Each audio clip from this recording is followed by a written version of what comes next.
Hello everyone, welcome to my YouTube channel. New info, please like, share and subscribe my channel. And don't forget to hit the bell icon. In this first video of ECG interpretation series, we will talk about ECG and what is dual-lead ECG, ECG rhythm and their abnormalities.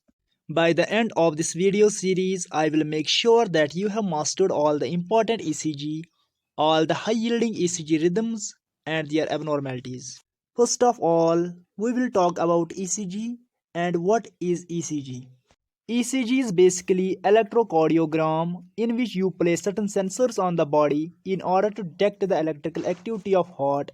That electrical activity of heart is recorded in the piece of paper. Basically in our heart there is SA node also called pacemaker. SA node produce electrical signals and these electrical signals cause contraction of articles and these signals travels from SA node towards the AV node and AV node sends these signals to the ventricles and cause ventricular contraction.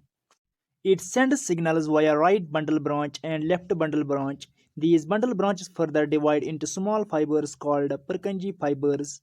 When the electrical signals goes through these fibers, they cause the contraction of the ventricles. Whenever there is any abnormality in the electrical circuit of heart, abnormalities as in myocardial infarction, abnormalities as in hypertrophy, abnormalities as in ventricular tachycardia, abnormalities as in ventricular fibrillation. We will learn all these in ECG. Now in your words you would have seen ECG strip like this with all different leads capturing activity of heart, that is called dual lead ECG. Now what does dual lead ECG mean? It means we are capturing the electrical activity of heart from 12 different angles. Now, where does these 12 leads come from? These leads are basically divided into hexaxial leads and precordial leads. Hexaxial leads include lead first, second, third, AVR, AVL and AVF. Precordial leads include V1, V2, V3, V4, V5 and V6. Now first we will discuss the hexaxial leads. Now to get the hexaxial leads, we place certain electrodes on the human body parts and these electrodes capturing the electrical activity of heart. To get lead first, we place positive electrode on the left arm of the patient and we place negative electrode on the right arm of the patient. That is the lead first. Now remember, this positive electrode acts as a camera. The positive electrode is basically the electrode that looks the heart from positive direction to the negative direction. Now same apply for lead second. In lead second, we place the positive electrode on the left foot of the patient and we place negative electrode on the right arm of the patient. And this positive electrodes act as a camera and it is looking at the heart from the left foot towards the right side. It looking the heart from beneath. We are capturing the electrical activity of heart from another angle. Coming to the lead third, we place the positive electrode on the left foot of the patient and negative electrode is placed on the left arm of the patient. We are capturing the another angle to look at the heart from positive to negative direction. So this is how lead first, second and third are placed and these are placed in different locations and they looking towards the heart from different angles. Now this is another picture of showing lead first, second and third. Now what mathematicians and physicists did, they performed certain calculations and they derived 3 more leads from these very leads. And these leads are called augmented leads. Augmented leads include AVR, AVL and AVF. For these derived leads, you do not need to put any more electrode on the patient. These 3 leads basically derived from lead first, second and third from the vector of lead first, second and third. Actually, they give us more 3 angles to look at the heart. These 3 leads acts as a camera to look at the heart and the heart acts as a negative electrode. We are actually getting 6 different views of the heart, 3 views from the leads we place, 3 views from the derived leads. In hexaxial leads, we have lead first, second, third, AVR, AVL and AVF. Now what we will do is, we will make these vectors, we will make them pass through heart.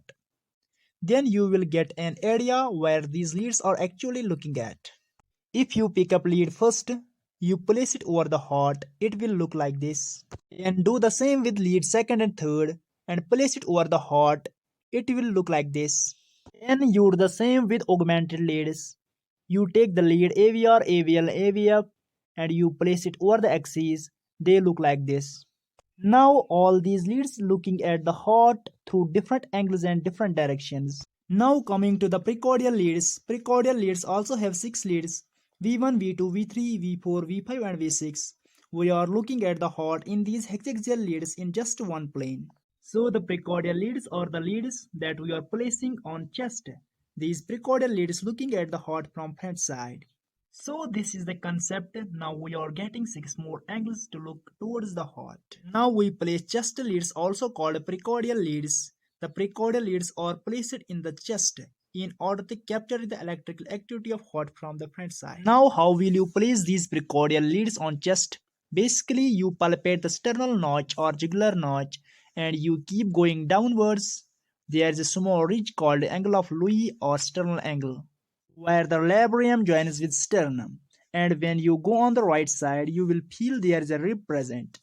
Beneath that rib there is a second intercostal space. Then you palpate the third intercostal space and you palpate the fourth intercostal space. On the fourth intercostal space beside the sternal body, you place the lead V1 on the left side.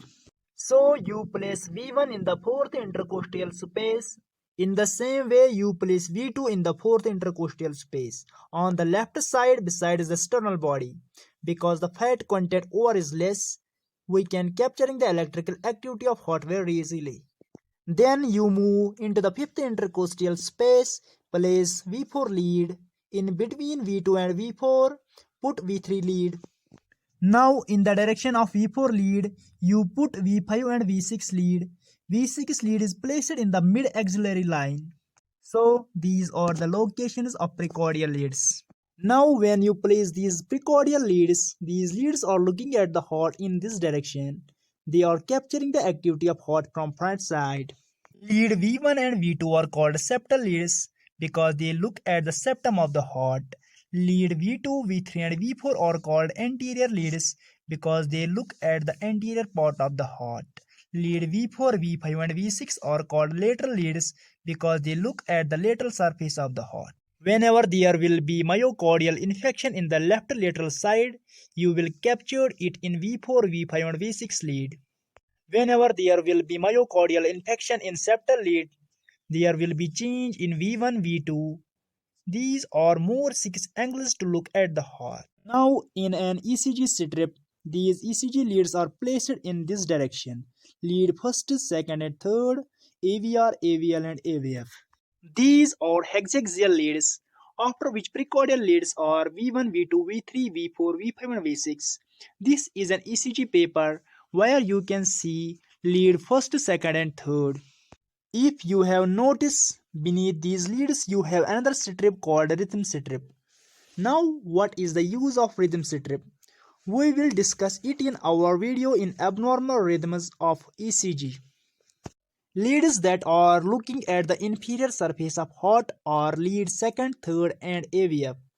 And if there is myocardial infection in the inferior surface or inferior wall, lead second, third and AVF show changes.